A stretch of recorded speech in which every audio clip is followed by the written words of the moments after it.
Welcome in then to the latest edition of Extra Time. Craig and Steve Nicol here in the studio. Frank Leboeuf joins us as well. Frank, I'm sorry, a lot of questions today for you, Stevie, after what happened at Old Trafford. Oh, good. Yeah. Let's just roll on. But the first one is for you.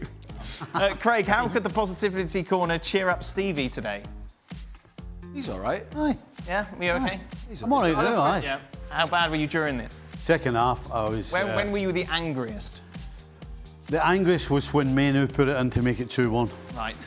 Actually, what was going through my head, when he made it 2-1, I was so frustrated, I was thinking, I am so glad I'm not coaching anymore.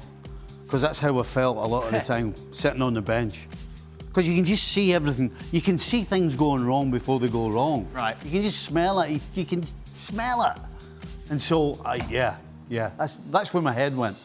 Thank God I'm not coaching. A lot of people were asking how many packets of chips you went through during the game. None. Oh, no food whatsoever? No beverages? No. All business? All business. How many YouTube channels? Nothing? No, nothing. Wow. For Stevie, as a former coach, at what point you decide you have given a big player enough chances and benched them after consistently performing poorly? Salah has been more of a liability on the field lately.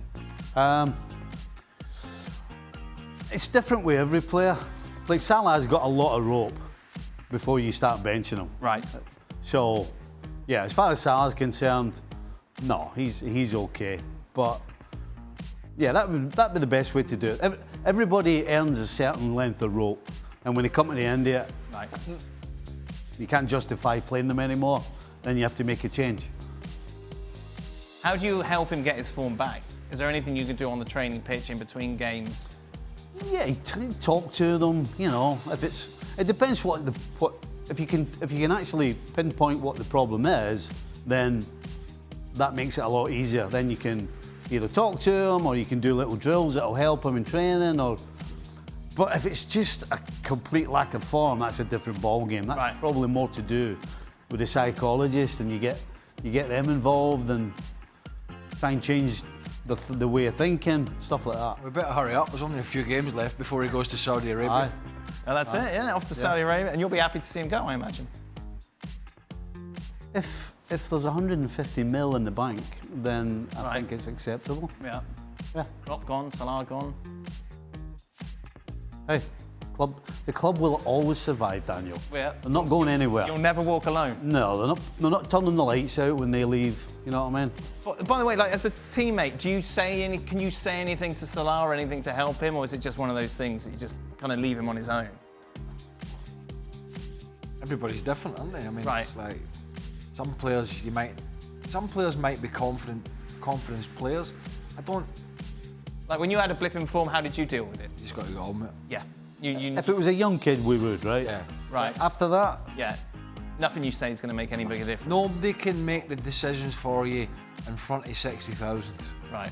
When the proverbial hits the fan and it's not going well, the only person that can help you is yourself. One of the things that, and unfortunately for young cons, it didn't happen today, is when you do make mistakes, what you do need is teammates there that can bail you out. Right. He didn't get the chance today because normally if somebody would have made that mistake, the chances are, that ball was slicing. Now, if it's your luck, it slices a yard past the goal from Bruno Fernandes and nobody's even talking about it. So you need these little things to go your way. Somebody gets back and makes a challenge for you, or poor finish, but you can't. You got to do it for yourself. why? Why does he play Quansah today and not Kanate? He's on the bench. Yeah, why? I mean, Fitness. I would have thought. I've come to the conclusion that he played Quansah today because I think he thinks Quansah's a better passer of the ball, I should say, not footballer. He's a better passer of the ball. That's the only thing I can come up with, because in terms of experience, this is a big game. Yeah. Right. And I would have thought you would have gone for the experience. You've got enough players that are going to be on the ball that you make sure you don't give anything away. That's the only thing I can come up with. Frank, which game did you enjoy more? Thursday's Battle of the Shambles or today's Clash of the Titans? I think Titans is a bit of a stretch. Sheffield United, Chelsea.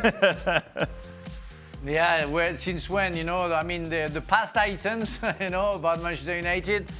I enjoyed both, you know. I enjoy because I see mistakes and I try to analyze, you know, especially defensively, what players do, and even the Spurs game, you know, I invite people to watch Udogie not coming back defending and allowing the Nottingham Forest to score. So it's always interesting because you see stuff that you used to see on the field, and you keep on seeing 2 or 3, almost 3 decades away from that. So I enjoy Chelsea because I like the fact that Sheffield United never gave up, where they know that they're going to be relegated.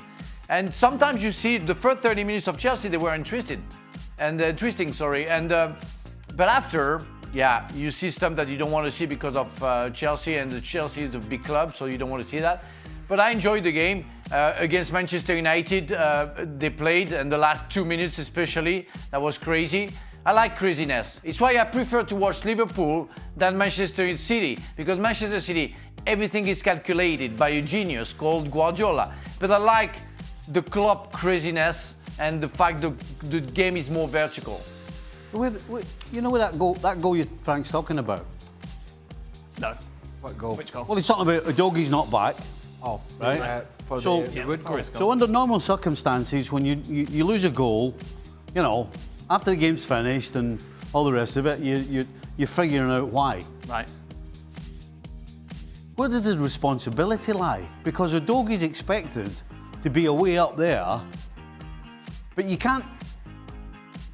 Do you expect your centre back to be taking care of the whole side of the field? I know, yeah. I mean, so that's not supposed to goggle. the way they play, how do you figure out so it doesn't happen again? Well, on that goal, He must go be back to it. He's going out tonight. Yeah. Look, he's in a hurry, isn't he? I'm not going out tonight. I just. You're up to something. You're doing something. You're doing something. That's what. Sorry, Craig, before you were rudely interrupted. That's what they're talking about when your teammates bail you out, because Alanga played a nice one. This is extra time, isn't it? Alanga played a nice 1-2 around him and got in behind the doggy, but Van de Ven then should not come over. He comes over, and that allows an easy ball in behind. So, anyway, who the hell cares? As a coach, Stevie, does being emotional. He doesn't care. I care. As emotional, as a coach, does being emotional on the touchline help or hurt your team, or doesn't affect your team at all? No, I think it helps your team. I can't imagine when you're getting absolutely battered and you look at the dugout. You know, if you're looking for some guidance or some help, or you're looking for something, and the coach is sat like that. But then, given we just talked about Mo Salah, you cut to Klopp and he's like, oh my, you can see how emotional he is. Aye. How conscious are you, if you are Salah, that that's the way your manager is acting? Oh, why? Absolutely. That surely isn't a helpful thing. Absolutely it is. Well, no, you've known. Well, unless you're made of chocolate and you just melt, right? Then you shouldn't be playing at Old Trafford for Liverpool against Manchester United. If you can't take criticism and emotion from your coach when you've done something wrong, you shouldn't be that level. You shouldn't be that level. But at the end of the day, I'm sure Klopp wouldn't do that to somebody who he thought might melt. Okay, I see. But at the end of the day, if you can't take that, then you're in the wrong place. Frank, did you prefer the emotional manager on the touchline? Yeah, definitely. I want somebody who shared the emotion with us, because we feel it. And I loved it the first half when Nunez couldn't find Salah and lost the ball, and Salah lifted his two arms like saying, what the hell, what did he do again? And Klopp hammered Salah because he didn't do the move that he was expecting him to do. And I loved it. I loved it because it's what I was feeling sometimes from the back when I was seeing the game, and the big star, sometimes you do that, where they didn't do anything to help the other. And I love that because you share some very precious time with the coach, and you feel like that. And also for me, when the coach was on me, criticizing me and hammering me, it made me reacted.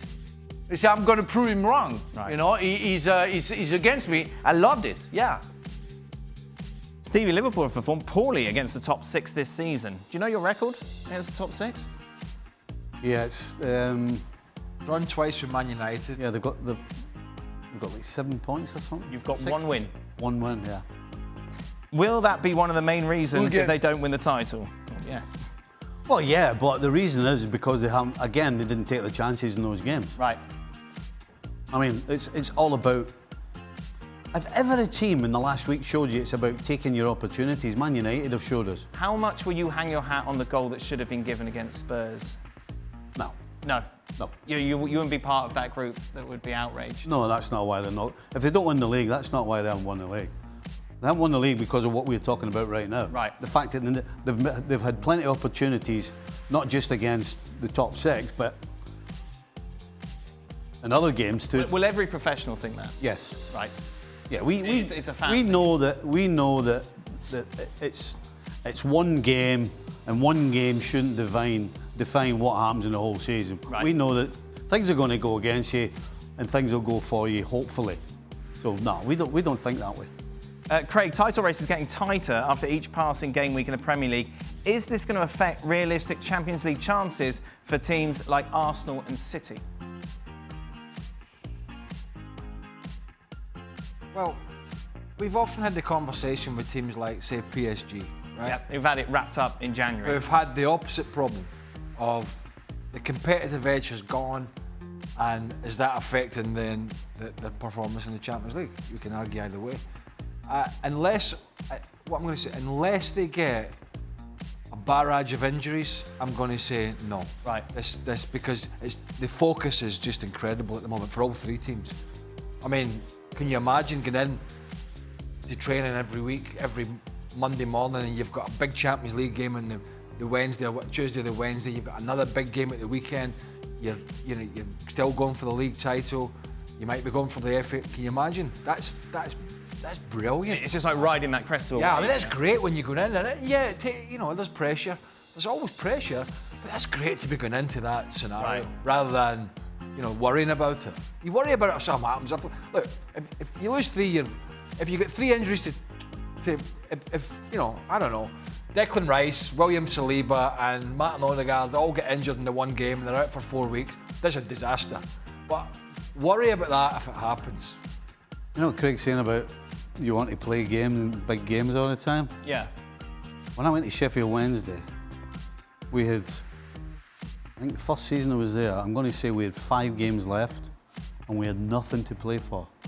We weren't going down. Yeah. We were completely and utterly mid-table. You switch off. It's horrible. You almost feel as though you're wasting time. It's just, and people will say, well, you're professional and you're getting paid. Sure. But when there's no carrot at the end of it, really, because the opposition, most of them were probably in the same boat. It's horrible. So give me big games every day of the week if you can. To that point, Manchester City, of course, take on Real Madrid on Tuesday. Real Madrid haven't played since last Saturday against Athletic Club because of the Copa del Rey this weekend.